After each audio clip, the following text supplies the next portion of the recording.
साईनाथ महाराज की, पुजारम्मा तल्ली की, माउलम्मा तल्ली की, कनक दुर्गम्मा तल्ली की।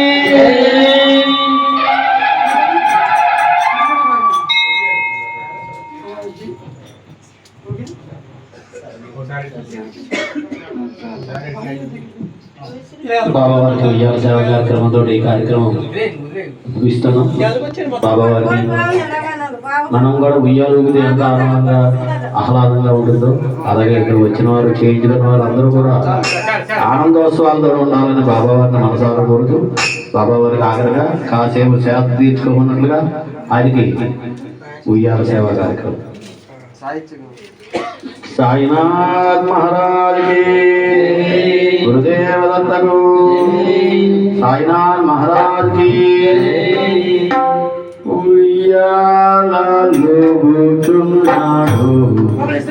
शेष साई शैलिंगी भूगुचुन्नाडु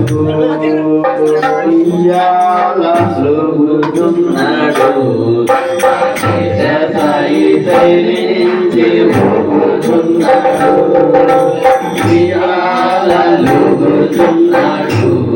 మా చేత సాయి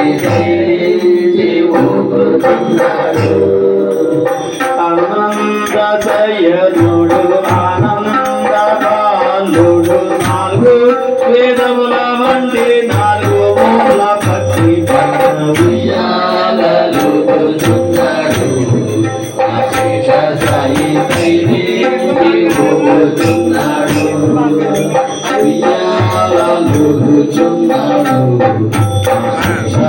సాయి ఊగుచున్నాడు साधु वेशधारी वस्त्रमु कोटि मुड़ला पैना मुड़ू उయ్యాలలుగుచున్నాడు. ఆ రోజుల్లో బాబావారు యమోదరిగా నా దగ్గర రావద్దు మా దగ్గర రావద్దు అన్నారండి.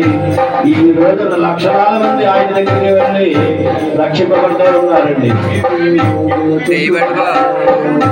సత్యస్వరూపుడే తారకామాయిలే సిద్ధిల తలంత చాలు చిన్నది బాలు ఉయ్యాలలుగుచున్నాడు.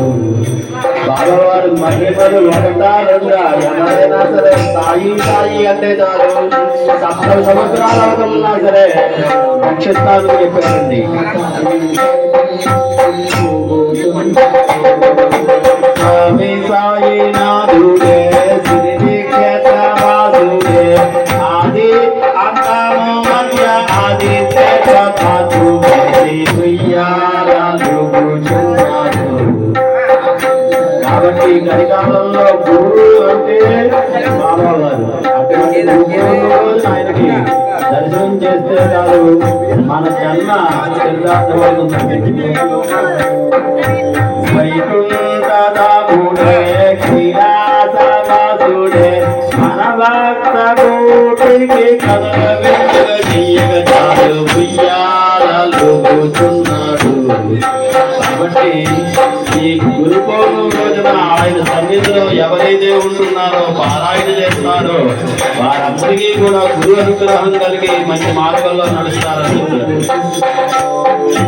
సహస్రనాముడే సచ్చిదానందుడే శ్రీదాత ధర్మలింగు పరమాత్మరూపుడే ఉయ్యాలను ఆ రోజుల్లోనే దాంగామాయిలో జానుడి వెలకు 4 మూలలు ఉన్నటువంటి ఒక తలను కట్టి దానికి 4 మూలల 4 దీపాలు కట్టి ఆ బాబావారు దాని మీద విశ్రాంతి తీసుకుంటూ ఉండేవారండి. ఆ రోజుల్లో ఆయన ఎలా ఎక్కేవారు తెలియదు, ఎలా దిగేవారు తెలియదు. కానీ ఆ రోజుల్లో ఉయ్యాలోత్సవం చూసిన వారందరికీ కూడా బాధలు లేకుండా ఆపదలు లేకుండా రక్షించబడుతూ ఉన్నటువంటి సాయిలా ఉంది.